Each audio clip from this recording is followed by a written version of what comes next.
साक्षात् परब्रह्म तस्मै श्री गुरुवे नमः।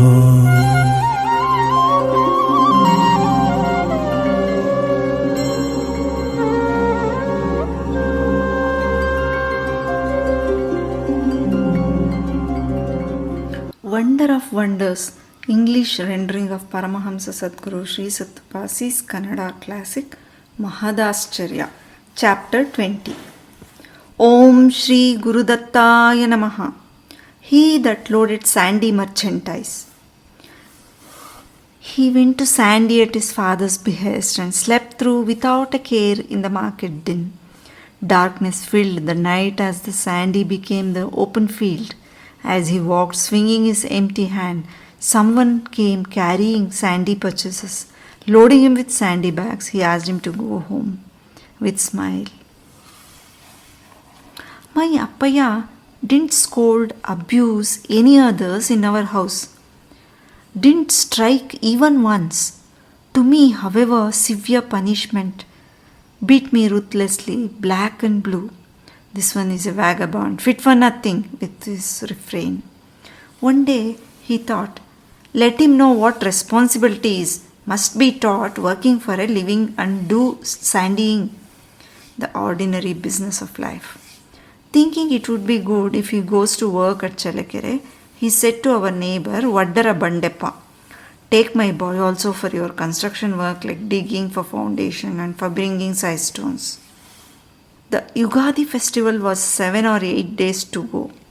The hardship of daily living was unspeakable. If I go and earn a few coins as a coolie, it covers festival expenses. That was their thinking. What elders say, I should listen, shouldn't I? My mother did mudde and squeezed a bhaji, a sort of a side dish, as food to carry.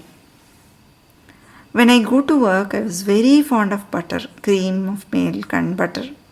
I would gulp it wherever it was. Amma, put some butter too. It will be fine and tasty, I said. My mother wrapped up the butter laced mudde with gojju in a thin upper cloth and gave it to me. I carried it. It was the heat of summer. If men workers placed size stones on women workers' head, the latter carried it wherever it was needed. This was the practice. I didn't know this, how to place it on their head. They would come and just stand before me. Take it, if I said. Keep it on my head, they would say. Ayyo, big and very big stones they were. I would place it as it was on their head. The size stones were burning hot because of the sun.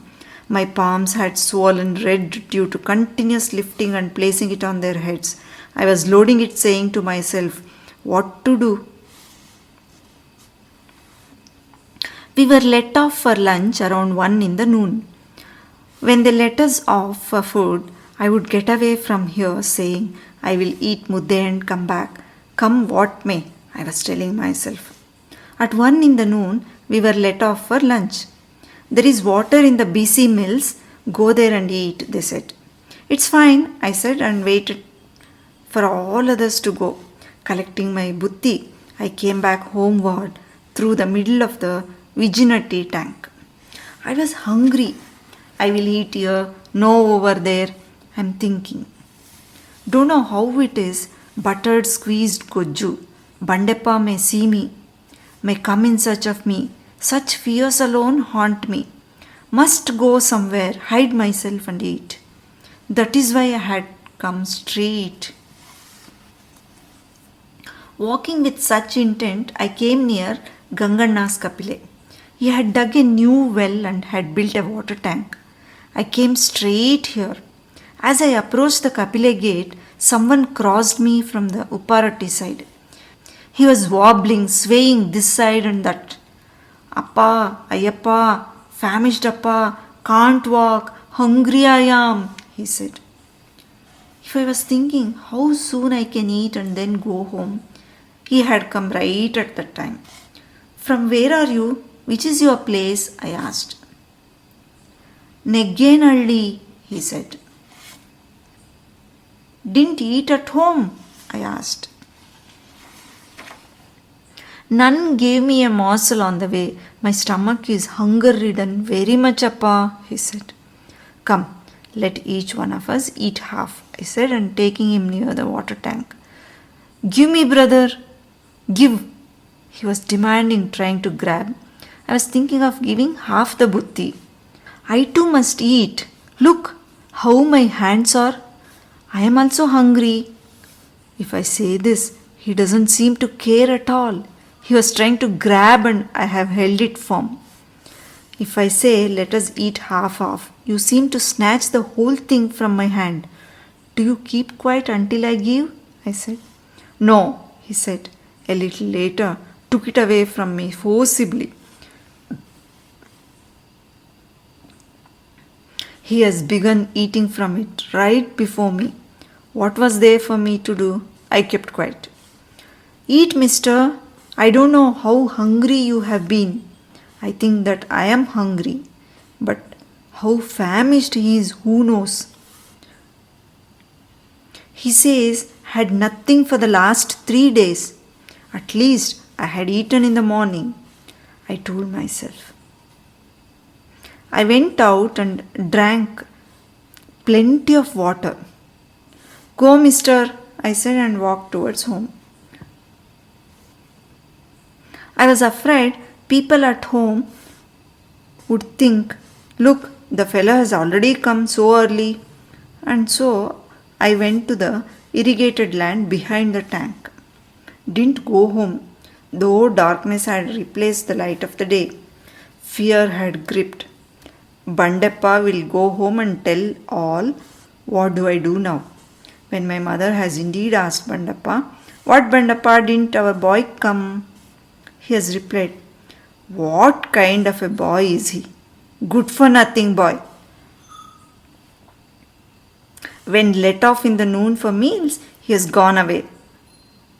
Where, who knows? Mother is bewildered because he hasn't come and don't know where he has gone.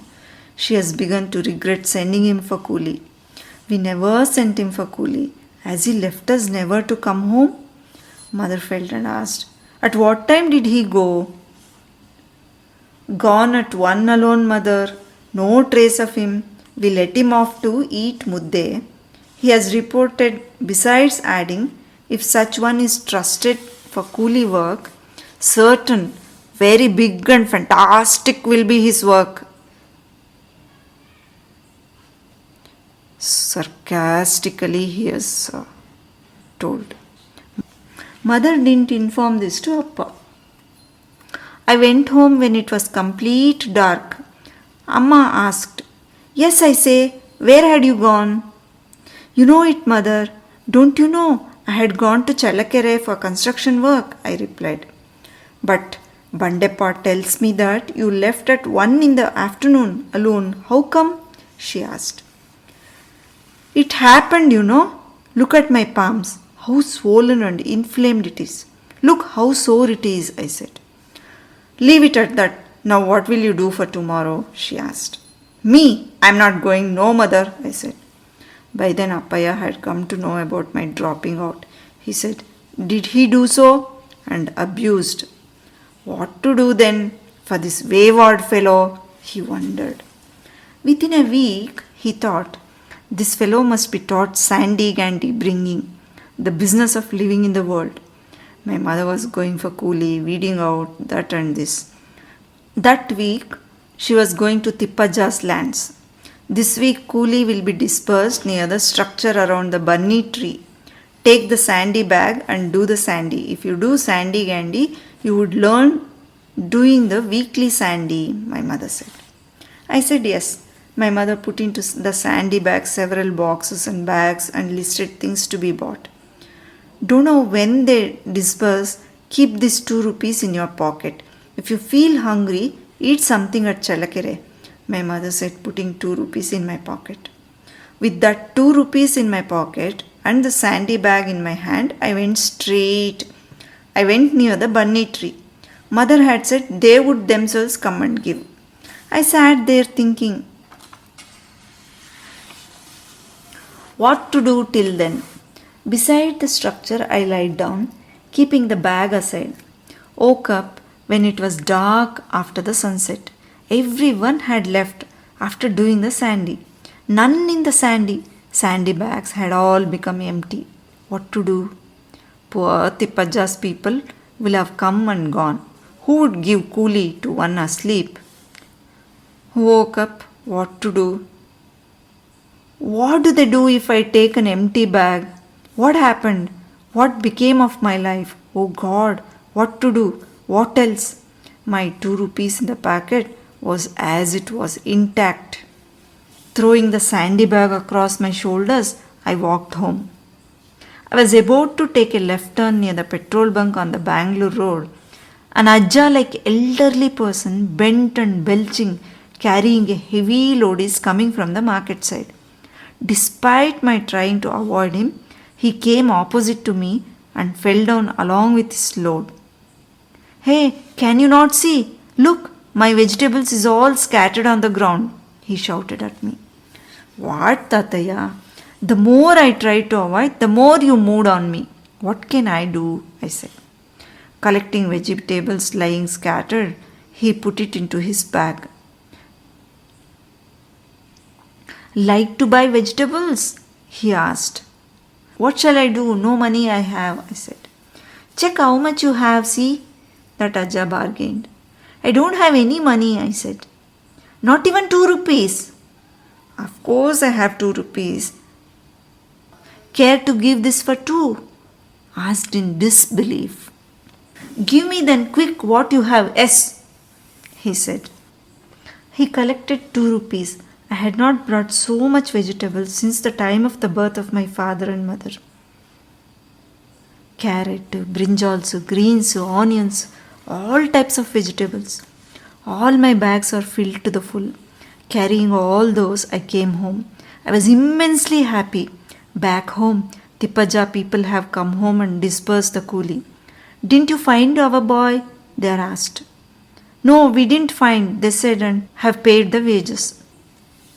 I came home thinking, what am I to do if they ask?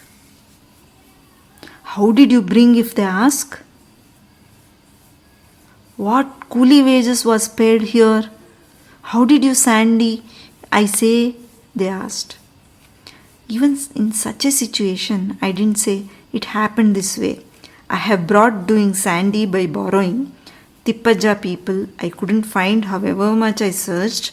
Look how much I have borrowed, I said, showing the vegetables.